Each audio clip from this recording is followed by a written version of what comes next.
Chers auditeurs et auditrices, nous approchons de la fin de la première saison de l'épopée Cinemax. La semaine dernière, le capitaine Cinemax apprenait l'existence des Cinémators, un groupuscule dirigé par le général Caelicius.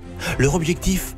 Détruire documents, objets, salles de cinéma, bref, tout ce qui a un rapport avec le 7e art, qu'ils considèrent comme une industrie perverse et abjecte. L'existence de cette secte lui fut révélée par Kira Valdoran, une chasseuse de primes rencontrée par hasard alors qu'elle-même tentait de voler le capitaine Cinemax.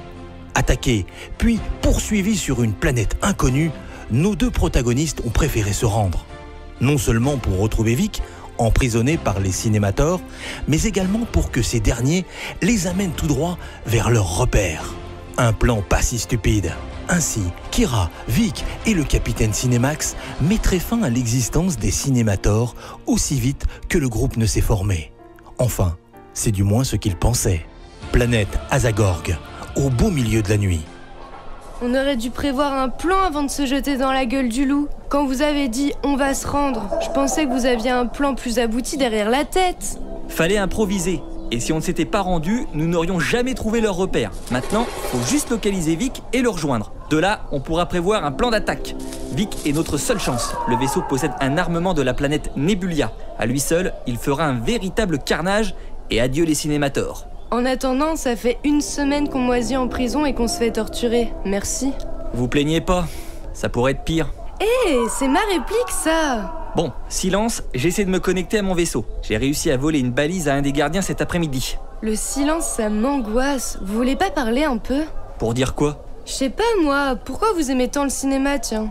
Vous voulez pas plutôt chanter une chanson? Pareil que vous chantez super bien. Si vous voulez. Ziggy, il s'appelle Ziggy, je suis folle de lui. C'est un garçon pas comme les autres, mais moi je l'aime, c'est pas de ma faute. Même si je sais qu'il ne m'aimera jamais. C'est votre ex? Qui ça? Bah, Ziggy. Mais non, c'est une chanson de Fabienne Thibault, que j'embrasse d'ailleurs. C'est un peu déprimant, vous avez pas quelque chose de plus jovial? Parce que bon, notre situation est déjà pas brillante, alors si vous chantez en plus des chansons déprimantes, autant se pendre direct. Vous n'avez qu'à chanter, vous. Eh, bonne idée! Il a traversé toute la galaxie et affronté 1000 dangers. Mais bon Dieu, t'es qui, toi? Traquant la moindre petite news afin de sauver notre monde d'une pénurie d'informations cinématographiques. Bienvenue dans un nouveau monde. Amoché, mais vivant, il est de retour cette semaine avec le meilleur de l'actualité cinéma. Ladies and gentlemen, un triomphe pour votre sauveur, Loïc Marie. Bonjour. Nous sommes tous particulièrement heureux de vous retrouver aujourd'hui. Incroyable. On commence quand? On vient de commencer.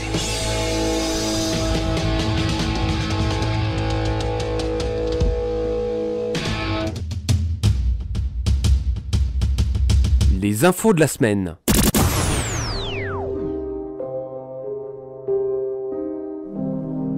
Ça a été le succès surprise de la rentrée 2017 avec plus de 700 millions de dollars récoltés dans le monde, devenant ainsi le plus gros succès du cinéma d'horreur. Universal n'aura d'ailleurs pas tardé à officialiser une suite qui rentrera en phase de production dès cet été, toujours sous la direction du cinéaste Andy Muschietti. Et justement, le casting du Club des Ratés pour ce second opus est désormais au complet. Après Jessica Chastain, James McAvoy, Jay Ryan, Andy Bean et James Ranson, c'est l'acteur Isaiah Mustafa, 44 ans, qui rejoint le générique de Ça 2.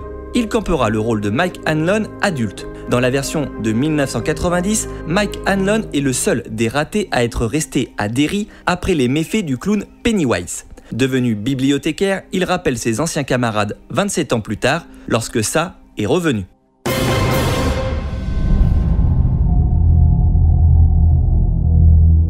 Ils l'ont fait. Les dernières aventures d'Avengers au cinéma viennent de franchir la barre très symbolique des 2 milliards de dollars au box-office mondial. Infinity War rejoint donc l'élite du cinéma, à savoir Avatar, 2,7 milliards, Titanic, 2,1 milliards et Star Wars, le réveil de la force, 2 milliards 068. Marvel Studios, qui fête cette année ses 10 ans, ne pouvait pas rêver mieux comme cadeau pour leur anniversaire. On espère désormais qu'Avengers 4, dont la sortie est prévue pour mai 2019, fera aussi bien, si ce n'est encore mieux. Avant cela, rendez-vous le 11 juillet prochain avec Ant-Man et la Guêpe, dont l'intrigue se déroulera avant Avengers Infinity War. Une intrigue qui, cependant, devrait être essentielle pour Avengers 4 et une piste sur la façon dont vaincre Thanos.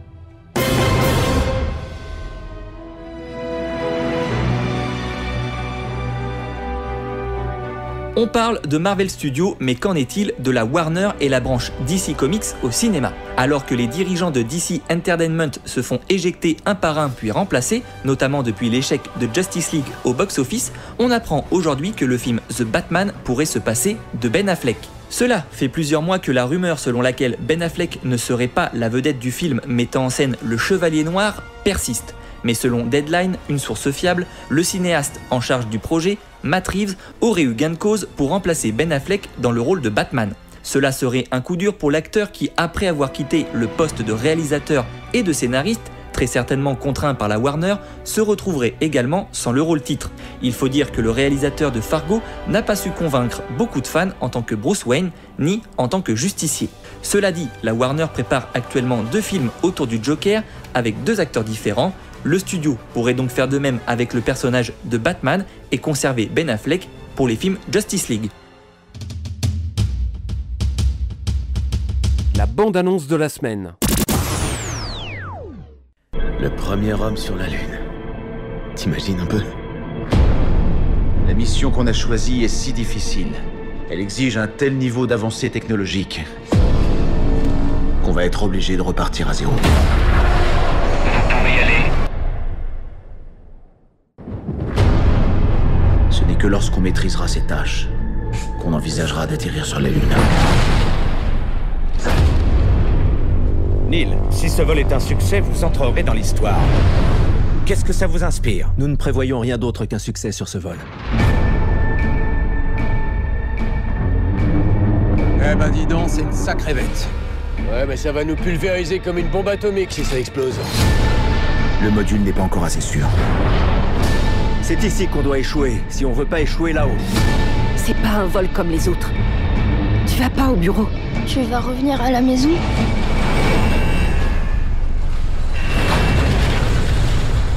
Il y a des risques, mais on a bien l'intention de revenir. Est-ce que quelqu'un a un couteau suisse? Un couteau suisse? C'est une blague?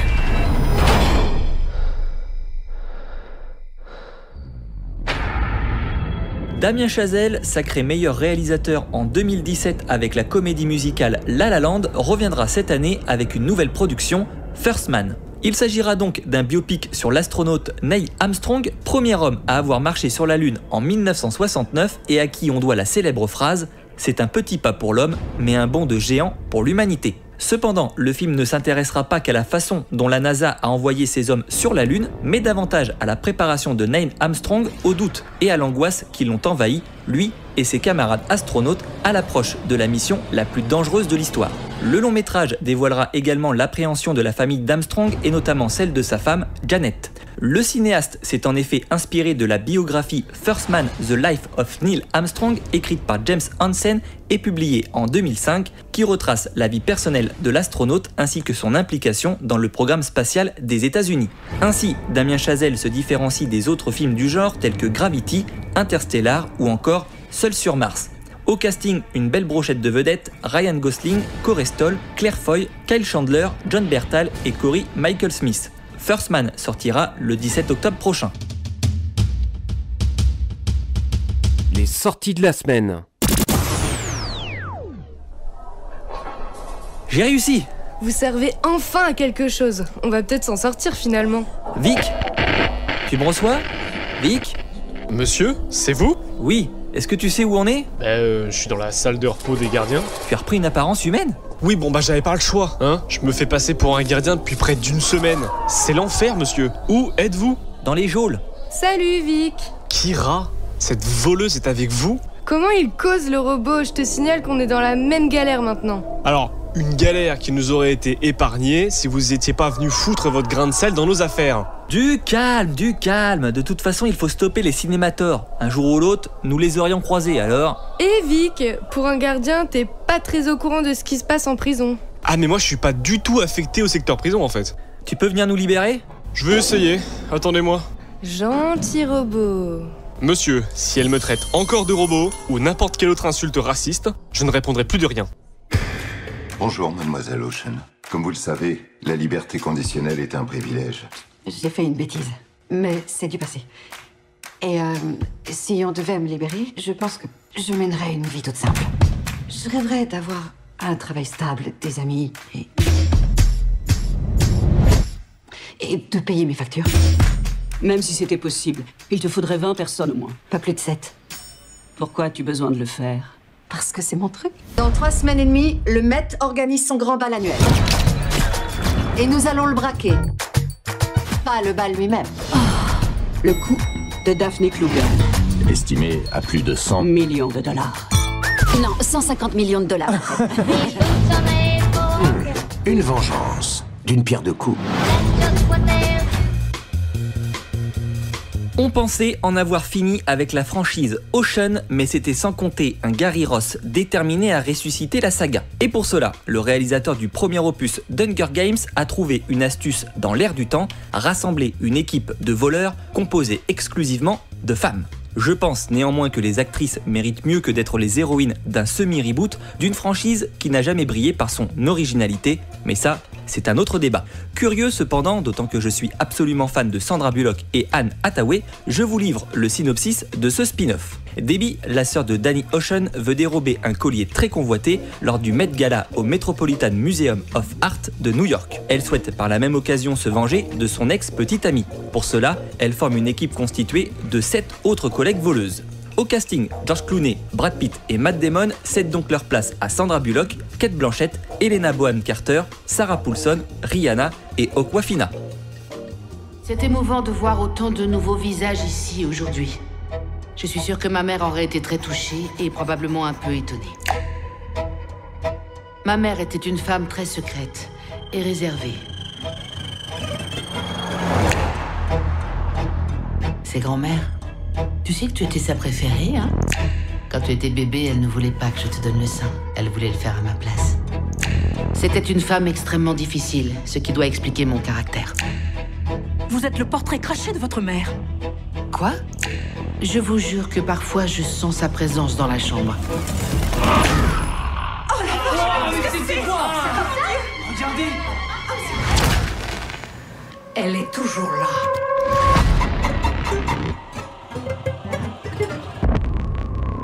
Elle avait des rituels secrets, des amis secrets. Qui va s'occuper de moi? Tu penses que je ne vais pas m'occuper de toi? Mais quand tu seras morte. Elle n'avait plus toute sa tête.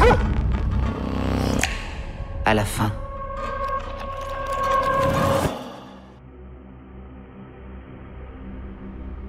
Nous allons être gentils avec Ari Aster puisque Hérédité est le premier long métrage du réalisateur, lui qui a mis en scène plusieurs courts-métrages avant de rentrer donc dans la cour des grands. Hérédité met en scène la famille Graham qui, suite au décès de la matriarche Hélène, découvre des secrets terrifiants sur leur lignée. Une hérédité sinistre à laquelle il semble impossible d'échapper. Au casting, Toni Collette, Alex Wolff, Gabriel Byrne, Millie Shapiro et Anne Doute. Les autres films en salle.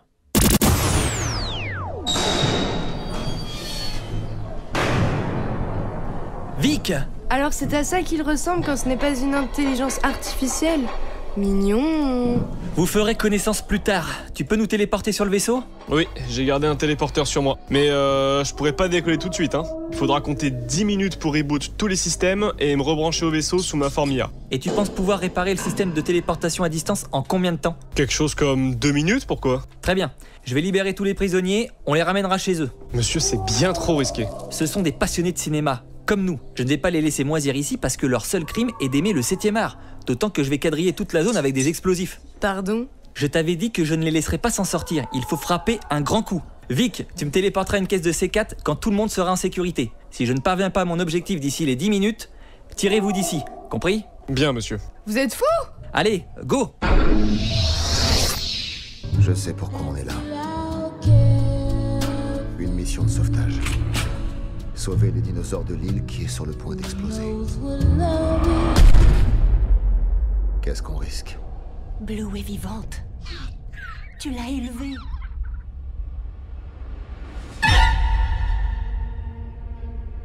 Ces animaux méritent-ils d'être protégés comme les autres espèces? Ou faut-il les laisser mourir? Ces créatures étaient là bien avant nous. Et si on n'y prend pas garde, elles seront encore là bien après.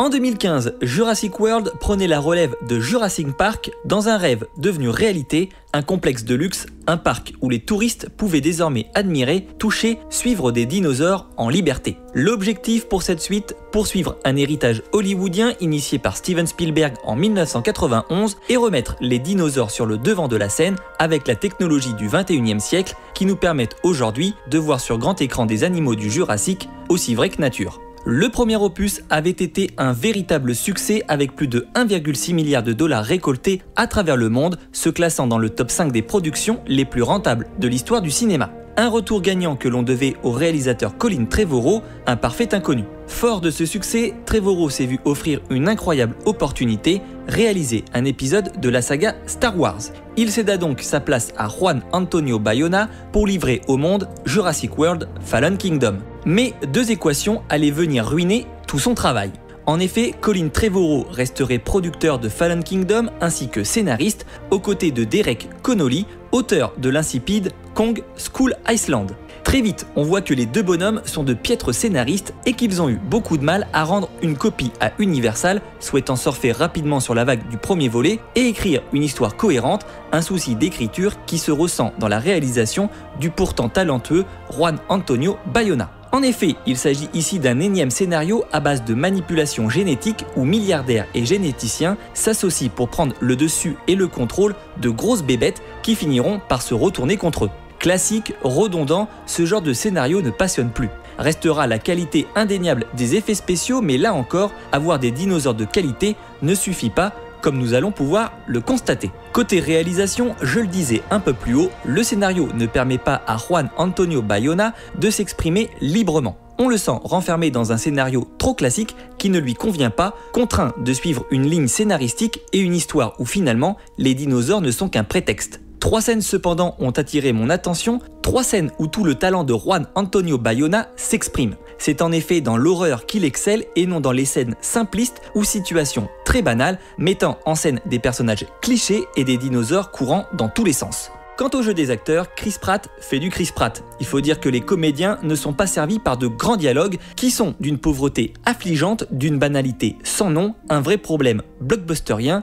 Que dire lorsqu'il n'y a pas de fond à l'histoire de base? La solution, l'humour. Et ce n'est pas toujours ce que le spectateur souhaite entendre, notamment lors des moments dramatiques. En conclusion, Jurassic World est une mauvaise suite bourrée d'incohérences scénaristiques, de plans clichés et d'attitudes navrantes. Le scénario écrit par Trevorrow et Connolly ne permet pas à Juan Antonio Bayona de libérer pleinement son potentiel et sa mise en scène s'en retrouve donc affaiblie. Décevant à tous les niveaux, ces deux volets de Jurassic World ont un énorme souci en commun, ils ne parviennent pas à créer une ambiance horrifique au travers de situations inquiétantes, oppressantes et dramatiques.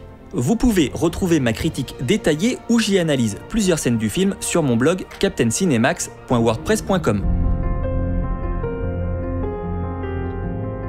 Après avoir libéré tous les prisonniers, désormais en sécurité sur le vaisseau, le capitaine Cinemax commença à quadriller la zone d'explosifs, à des endroits stratégiques pour faire le plus de dégâts possible.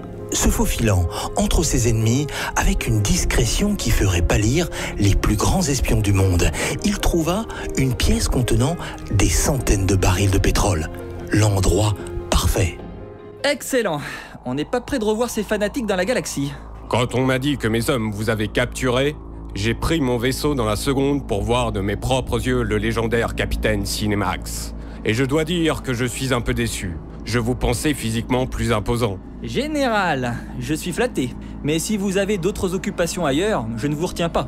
Quoique bien réfléchi, restez donc. Vous allez assister en direct à votre chute et celle de votre misérable petit groupuscule. Où sont les autres explosifs? Ah, ça c'est la question à 100 000 crédits orioniques. Mais vous ne sortirez pas d'ici vivant, vous le savez. Mais vous non plus, je vous rassure. Pendant ce temps, à bord du vaisseau. Il faut partir. Cela fait 10 minutes. Le capitaine est encore là-bas. Nous sommes repérés et il faut sauver ces gens. Cinemax s'en sortira, ne vous inquiétez pas. On reviendra le chercher. Vous êtes sûr? Bah alors, on fait pas confiance aux robots? Ok, on décolle. Adieu, général.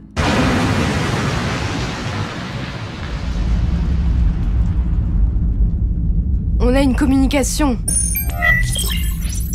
Kira Valdoran, Monsieur Vic et à tous les prisonniers libérés du Power Speed, ici le général Kaelicius. Le capitaine Cinemax est mort. Je vous téléporte son cadavre. Quant à vous tous, vous allez suivre le même chemin. Vous pensiez nous détruire, mais sachez que nous sommes partout, sur chaque planète de ce système. Ce fut un honneur de vous rencontrer. Abattez-les.